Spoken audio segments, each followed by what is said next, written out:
Roblox dev teams. They are the reason why we have Robux and are on Roblox. They exist to put microwave pizza on the dining table and subscribers on YouTube. All of them, or at least most of them, have an IQ over 100. Talking about the types of dev teams, to me, depends on their popularity and wealth. Casual, passionate, and Megacorp. Passionate devs only make games for fun, such as me. They don't care about scamming kids and managing employees, because Lula is a hobby. It's simple. You don't have to you don't take it seriously. You just do it for fun. Next are casuals. Their fame isn't too obscure, but not too powerful. They are concerned with profits, but their games aren't pay to win. So greed hasn't got them. Most of them, such as Rise of the Dead, World of Magic, and Swordfight on a Shrinking Baseblade don't have microtransactions that can give you more power over another. Or at least most of them. Now, your games can be popular and on the front page, but most casuals won't have pay-to-win passes. Voldex, however, classifies as a third, and there's a good reason why. If you watch the man with a purple top hat and long hair that talks about Roblox stuff, your mind starts towards Driving Empire, and why their new update is dog water. Basically, Voldex took over this AAA game and has added premium loot boxes.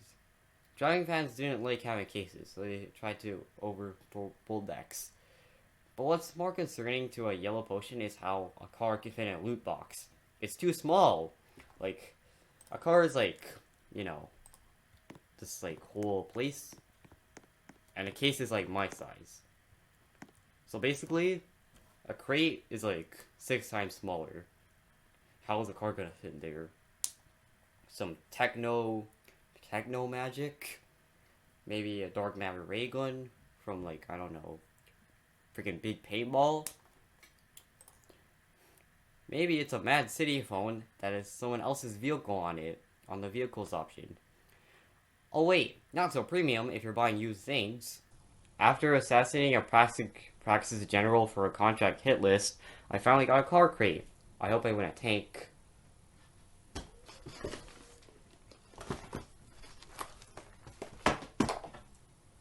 A phone? What's this? Did I get set up? No, I shouldn't lose hope too quickly. This looks familiar. I don't know what, but vehicles are here. Wait, the car needs a software update, or should I say my car company app? This is so dusty too. It looks like pieces have been torn off. Alright. Roblox and loot boxes. You subtract your mortgage money to add to your collection. Let's narrow it down to gambling in general. In Roblox, I'm lucky and unlucky. You can see that in my effort to this channel versus views and subs. However, I've never gotten banned.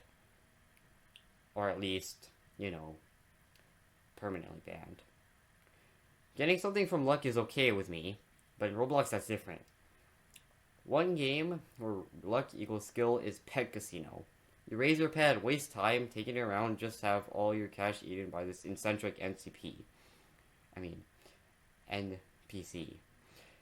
But we're here to talk about Voldex's shooter, Base Battles, because this is the one I play the most. And as a consumer, this is what I consume the most out of Voldex. This game has skill elements, but is pay to win in a way. You see, some guns you can only get from game passes, such as Bumo's more annoying Christmas counterpart, or a laser lava minigun thing. The gambling aspect that has been disappointing and appointing people for ages is a wheel spin. It's simple. Every day you get one spin and you win something. Maybe this oversized Frost Sniper and Scar made by an unknown company mixed in one combo. Or a winning lottery ticket. As with many games, Base Battles used to be completely fine and dandy, with balance back in release. But now it isn't completely fine and dandy. Long tail short, when Beluga sold the game, they sold too much stuff. Whether it be a plasma stick from a dying franchise that struggles to receive good rating, or a flying alien spam tank from the Covenant, these formerly casual devs, or at least the new devs, because Beluga got taken control of by Voldex, took a bit too much inspiration. A problem I've encountered is splash weapons. You know, the weapons where you shoot something and like the radius goes like around here, like where my cursor is. Like shoot here, pow. These scientifically inaccurate weapons are found in prestige people, or at least high prestige people. They are added to loadout combos. If it's a sniper, once you get close to them, and they can't aim at you, they pull out their ray gun, bow, etc., and shoot the ground under you. Now, and this is like the strategy. You can't really dodge these since the splash will eventually hit you multiple times until you die. I don't really have a problem with splash weapons. I just think it's unbalanced when you can use it really fast at close range, and when it can solve almost every problem. Can't win a rifle fight? You're getting clapped by me? Use a Call of Duty Zombies special weapon. Caught someone trying to backstab you? Buy a Christmas Magic Game Pass. Air vehicle on your tail that I'll talk about soon? Shoot a bunch of explosive arrows very fast, somehow with almost no drop. The second issue is vehicles. You know, the things that move you around. They take you to mid, and they try to get rid of me. A lot of vehicles are moving bunkers, loads of health and deflecting every shot, despite me shooting the driver through the window. A driver can just spam the weapons at someone without taking a scratch while watching anime. Usually, I'm in infantry, so when I see flying and running pieces of metal that fire small pieces of metal at me, I run and try to hijack them. This is quite easy for ground vehicles like tanks and the armored van, since I can put a lot of obstacles between them and me and take cover. If it's a flying piece of metal, I can't really do that, unfortunately. I'm talking about hovercraft, like helicopters, Covenant helicopters, a dragon that somehow made it into the game, and the same exact A-10, but just has buffs. You can't hop with them and steer the thing to a building because they're 600 studs above ground, and you can only jump a max of 20 studs. You can take shelter from them in a building, but that depends on luck with location. Taking cover, we'll just glide over it. In fact, flying weaponized vehicles are so overpowered and good that they can shoot behind them, apparently. You can change the whole direction of a match, not with skill, but with some tokens and noobing. They've been quite a hassle to deal with, not helped by their splash damage flying through cover. If you spam vehicles, you have a skill issue.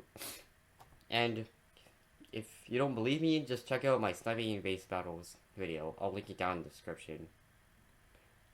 You can pummel over point B and get a streak with your eyes closed. And since vehicles have too much armor, there's the same amount of things someone without a railgun, beret, or cover can do during a pursuit as the dev's scientific accuracy with their weapons.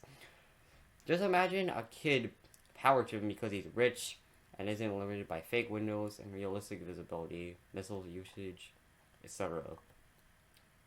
And then they're like incredibly toxic. Must be a nightmare. Coming back to casinos, Base Battles got a recently unique and creative update. Casinos. Guns that have long been limited and outdated and available have come back. You just gotta donate $7 to Crytek. This is a casino, so it comes down to how much 4-leaf clovers you have in your inventory. I don't really think this loot box is mandatory to become a pro, because I'm already dominating with starter guns in my trusty C4. If you want to collect and get your starter pack filled with previously exotic and removed weapons, go to EB Games to get a Roblox card, or go to your friend's PayPal. If you don't get the gun you want, just roll it again. As in the words of the TF2 engineer, the answer, use gun. And if that don't work, use more gun. I see a pattern with plenty of AAA games inside and outside of Roblox. It's that they have a loot boxes though, for any sort of casino features. This isn't always an issue, but some places have their whole economy and chat based on RNG, such as MM2, Pet Casino, and the now new edition Driving Empire are only a few possible numbers in this Wheel of Fortune. Pretty much the whole Voldex community has panned RNG and pay-to-win updates. I know someone on the Base Battles Discord server that hates this company's guts. They actually did RNG with other games that they picked up, such as a samurai game where they added a chainsaw. You can be over 600 years ahead of your time because some dude wanted a raise. In conclusion, when people get big, they get small in morals and logic. This doesn't happen to everyone, but it did to Voldex. Or at least they've always been that way before. They've always been that way, and they just took over base battles. I'll stop critiquing base battles. Just add EMPs, nerf vehicles and splash weapons a lot, make creative and realistic updates, and accept my idea for a competitive mode. I still believe you can return to casual. I mean, Beluga used to be empowered before you bought the base like a garage sale. But you're probably going to say that this channel is too tiny for you to take notes. What is that? 55 subscribers? And over 9,000 views? Those are peasants, middle class, poor, and poverty.